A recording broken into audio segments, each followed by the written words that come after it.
A sense of calm that seems almost too good to last begins the episode. Heartland Ranch is covered in sunlight.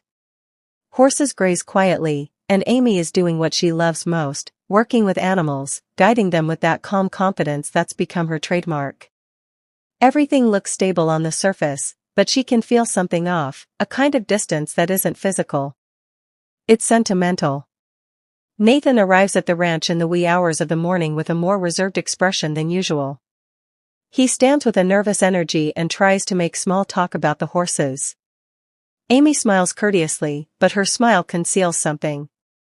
She's trying to keep things normal, but the cracks are there if you look closely.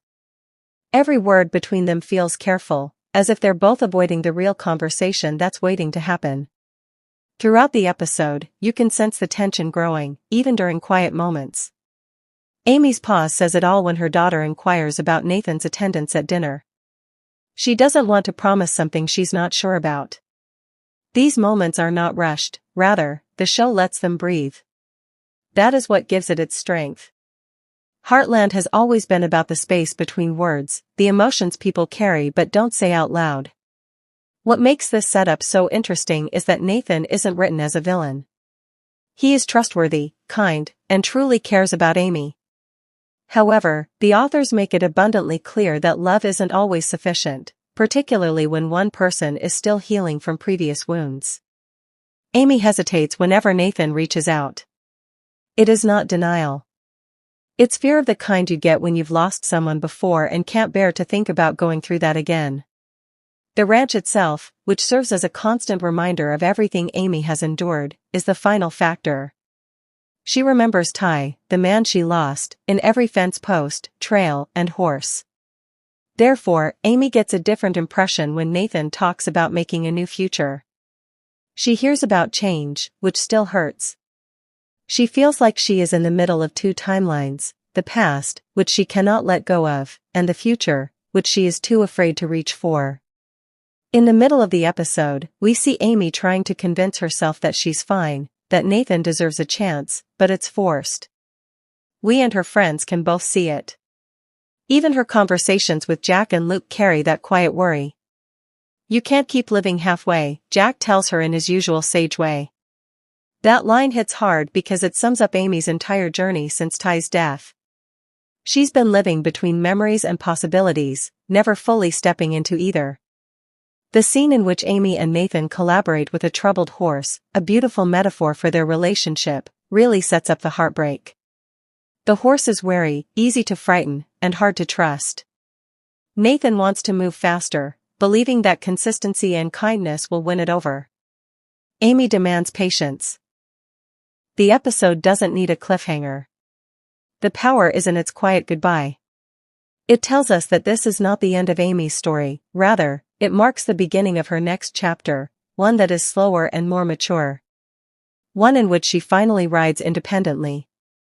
Heartland's messages have never been shouted. It mumbles to them. And in that whisper lies the real meaning behind Season 19, Episode 1's ending.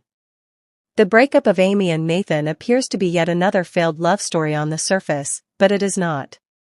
It's a reckoning. It's the moment Amy finally stops trying to fill silence with someone else's voice.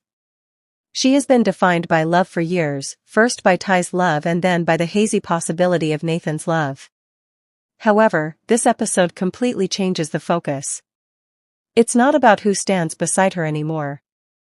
It's about who she is when no one does. The writers know Heartland's audience doesn't need flashy drama.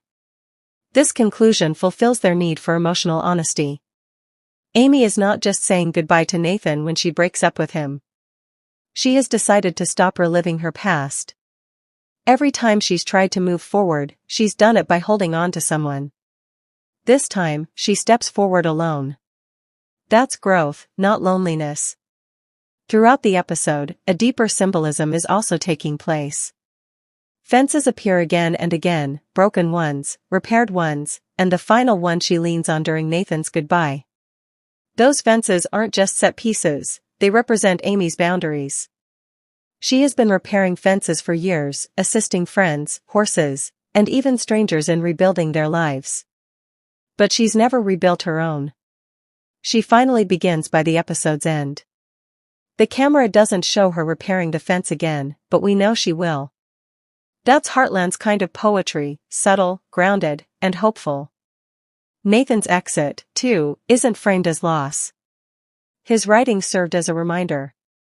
His role wasn't to stay, it was to show Amy that she's still capable of feeling. It's not tragedy when he rides away, rather, it's transition. Seasons have always been a part of Heartland, not just of nature but also of people. Additionally, this conclusion opens another for Amy while closing one. She is no longer broken, rather, she is incomplete. You can see that transformation in the smallest choices, the way she looks at Spartan in the last scene, not with sadness but with quiet understanding, the way she walks back to the barn with purpose instead of hesitation, the way the light hits her face, no longer shadowed, just soft. Every visual tells us she's ready to live again, not for someone else, but for herself. The beauty of Heartland is that it never treats love as the end goal.